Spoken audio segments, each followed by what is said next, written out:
여러분 안녕하십니까? 제9호 태풍 종다리가 서해를 따라 북상하고 있습니다.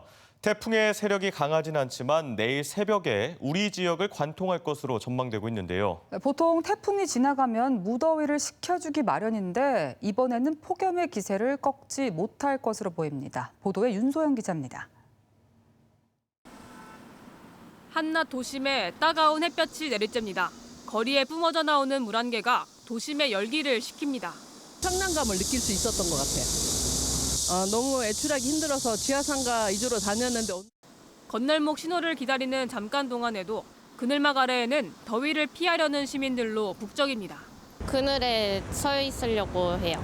너무 더워요. 막 땀이 계속 흘러가지고 되게 불쾌할 정도로. 오늘 공주 유구의 낮 최고 기온이 37.5도까지 오르고 논산과 당진이 36도를 웃도는 등 극심한 찜통 더위가 이어졌습니다. 올 여름 들어 처음으로 우리나라에 영향을 주는 제9호 태풍 종다리는 현재 서해를 따라 북상하고 있습니다. 태풍은 밤사이 열대 저압부로 약화돼 내일 새벽 충남 앞바다에 진입한 뒤 상륙할 전망입니다. 태풍의 영향으로 30에서 80mm, 많게는 100mm가 넘는 비가 내리겠고 내일 새벽과 오전을 기해 충남 서해안과 북부 지역에 강풍 예비특보와 호우 예비특보가 내려졌습니다. 기상청은 태풍이 지나가도 습도만 높여 푹푹 찌는 더위와 열대야 현상이 이어질 거라고 예측하고 있습니다. 주변에 찬 공기가 없다 보니까 더운 공기인 상태에서 오히려 적도 부근에 이런 뜨거운 열이나 수증기만 공급하는 역할만 하게 됩니다. 또 충남 앞바다에는 태풍과 대조기가 맞물려 물결이 최대 3m까지 높게 일 것으로 보여 해상 안전사고에도 주의가 필요합니다. MBC 뉴스 윤소영입니다. 산림청이 제9호 태풍 종다리가 한반도로 북상하면서 전국의 산사태 위기경보 수준을 주의 단계로 상향 발령했습니다. 이번 태풍의 영향으로 대전과 세종, 충남에는 20에서 60mm, 많게는 80mm 이상의 비가 예보됐으며 산림청은 야외 활동을 자제하고 유사시에는 신속히 대피해달라고 당부했습니다.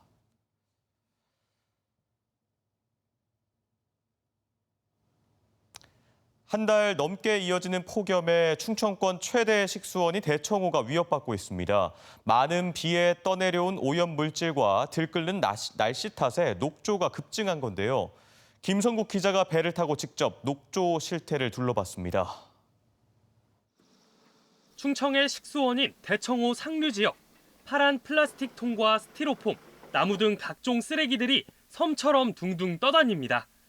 굴착기로 연신 퍼내보지만 역부족입니다. 장마철 마른 비가 내리면서 대청호 상류에는 각종 쓰레기들이 지난해보다 17%가량 늘었습니다. 올 여름에만 2만 세제곱미터, 대형 컨테이너 300개를 채울 쓰레기가 쌓인 겁니다. 대청호 한가운데는 어떤지 배를 타고 나가봤습니다. 온통 초록빛으로 물든 호수 위를 녹조 제거선이 부지런히 누빕니다. 물을 떠보니 녹색 알갱이들이 가득합니다. 녹조는 수온이 높을수록 더 왕성하게 활동하는데요. 대청호의 수온은 오전인데도 30도를 넘어섰습니다. 대청호 문희수역의 유해 남조류 세포수는 1ml당 3만 개에 가까워 1년 전보다 2배 가까이 늘었습니다. 이곳 대청호를 비롯해 보령호에도 지난주 조류경보 경계 단계가 내려졌습니다. 집중강우로 유역에서 다량의 오염물질이 유입된 이후 지속되는 폭염의 영향으로 녹조가 급증한 것으로 보입니다. 문제는 갈수록 고온 현상이 심해지면서 녹조가 잘 자라는 환경으로 바뀌고 있다는 겁니다. 녹조가 그 기후변화로 인해서 굉장히 영향을 받는 것 중에 하나인데 매년 체감이 되는 게 좀 더 많이 발생하고.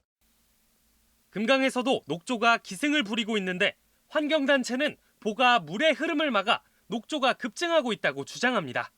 막혀있는 구간에서는 녹조가 지금 창궐하고 있고 지금 짙은 녹색을 띠고 있는 그 녹조의 강에서 수상레저라든지 이런 시민 활동들이 이어지고 있다. 굉장히 위험한 상황이다. 한국수자원공사는 지난해보다 3배 넘는 50억 원의 예산을 투입해 녹조를 제거하고 있지만 당분간 폭염이 기승을 부릴 전망이어서 녹조 현상도 계속될 것으로 보입니다. MBC 뉴스 김성국입니다. 한국전쟁 당시 대전 산내 골령골과 아산, 서산 등 우리 지역에서도 국가 권력에 의한 대규모 민간인 학살이 이루어졌습니다. 천안에서도 사건 발생 70여 년 만에 유해 발굴 작업이 첫 삽을 떴는데요. 박선진 기자입니다. 천안 직산초등학교 뒤 야산에 제사상이 차려졌습니다. 경건한 마음으로 절을 올리고 정성스레 술을 올립니다. 한국전쟁 당시 인민군 부역 혐의로 경찰에 의해 희생된 민간인들을 위한 개토제가 진행됐습니다. 여기 묻히신 분들의 명복을 깊이 중심으로 빌고 그 후손 여러분들이 발복을 받아서 오늘 이 개토제로 발복을 받아서 더욱더 잘 되길 바랍니다. 일기 진실화해위원회는 지난 2010년 천안에서 발생한 부역 혐의 희생 사건에 대해 진실규명 결정을 내렸습니다. 한국전쟁이 발발한 직후인 1950년 9월부터 이듬해 1월까지 이곳에 묻힌 성환 직산 지역 주민의 유해는 100여 구로 추정됩니다. 직선면 자치대원들이 해가 질 때쯤이면 10명, 15명씩 줄줄이 묶어 금강 구더미 솔밭으로 끌고 가는 것을 여러 번 보았다. 사람들이 끌려가고 수십 번 후면 총소리가 들렸다. 74년이 지난 지금 이제는 이들을 기억하는 남은 가족들도 손에 꼽을 정도입니다. 시민단체들은 매장지를 특정한 지 6년 만에야 시작된 이번 발굴이 유족들의 상처를 조금이나마 보듬을 수 있기를 바랍니다. 끌려오르스가 얼마나 공포스럽겠어요. 그 생각하면 지금 내 유가족이 아니지만 눈물이 납니다. 앞으로 10여일 동안 시구를 진행해 유해가 발견되면 본격적인 발굴이 시작되고 천안시는 발굴되는 유해의 유전자 감식과 신원 확인 등을 거쳐 세종 추모의 집에 안치할 방침입니다. MBC 뉴스 박선진입니다. 세종시 선거관리위원회가 새로운 미래 김종민 세종갑의원을 공직선거법 위반 혐의로 고발했습니다. 선관위는 지난 총선 당시 김 의원이 더불어민주당 노종용 예비후보의 선거 사무실을 빌리며 4천만 원을 제공한 것에 대해 불법 기부 행위로 보고 김 의원과 회계 담당자, 지역 보좌관 등 3명을 고발한 것으로 전해졌습니다. 이에 대해 김 의원 측은 권리금으로 지급한 것이고 사전에 선관위에 질의를 해 문제가 없다는 답변을 받은 이후 지출한 것이라고 해명했습니다. 서산시 의회 일부 의원들이 혈세 낭비를 막기 위해 앞으로 진행하는 모든 국내외 연수에 불참하겠다고 밝혔습니다. 국민의힘 소속 안원교 의원 등 시의원 4명은 오는 28일부터 다음 달 5일까지 4천만 원을 들여 북유럽을 도는 해외 연수가 성과가 불확실하고 단순 여행에 그칠 우려가 커 불참하겠다고 밝힌 뒤 향후 모든 연수도 참가하지 않겠다고 덧붙였습니다. 대전 대덕구의회가 임시회 본회의를 열어 의장단 구성을 위한 투표에 나섰지만 찬반 각각 4표로 지난달에 이어 또다시 의장단 선출이 무산되면서 파행을 거듭하고 있습니다. 진보당 대전시당은 보도 자료를 통해 파행을 반복하는 건 유권자에 대한 기만 행위라며 하반기 의정 활동을 시작할 의사가 없다면 의정비를 반납하라고 촉구했습니다.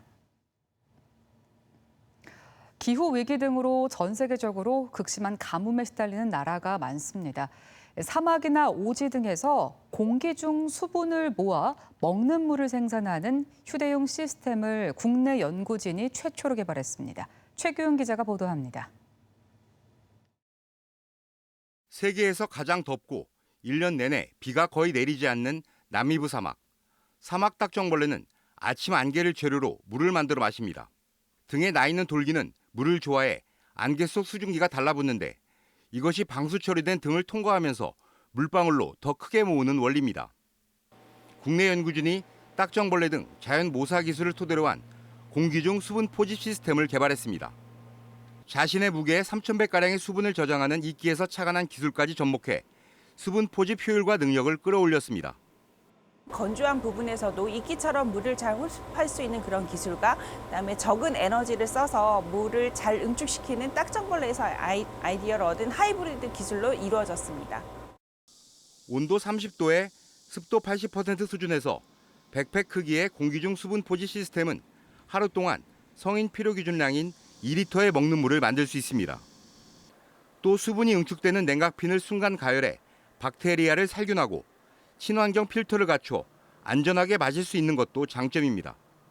휴대용 물 수확기는 군사 목적이나 아니면 캠핑 아니면 이렇게 응급 상황 시에 이동을 하면서 마실 수 있는 물을 제공하는 시스템이고요.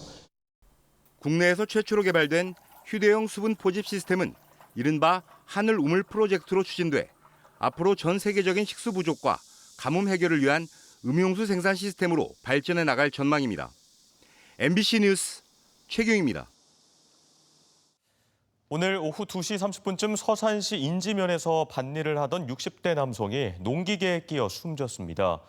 경찰은 피해 남성이 커다란 볏짚 뭉치인 공포 사일리지를 만드는 과정에서 기계에 끼인 것으로 추정하고 정확한 사고 경위 등을 조사하고 있습니다. 홍성경찰서는 일하다가 알게 된 지인을 흉기로 찔러 살해한 혐의로 50대 남성을 긴급 체포했습니다. 이 남성은 어젯밤 8시 20분쯤 홍성군 홍성읍에 있는 자신의 주택에서 50대 남성에게 흉기를 휘둘러 살해한 혐의를 받고 있습니다. 경찰은 정확한 범행 동기를 조사한 뒤 구속영장을 신청할 방침입니다. 오늘 오후 2시쯤 보령시 성주면 성주터널 앞 도로에서 콘크리트 믹서 트럭이 넘어졌습니다. 이 사고로 60대 운전자가 중상을 입었고 사고 수습 과정에서 성주터널의 양방향 통행이 한때 전면 통제됐습니다. 대전, 세종, 충남 소식이었습니다. 고맙습니다.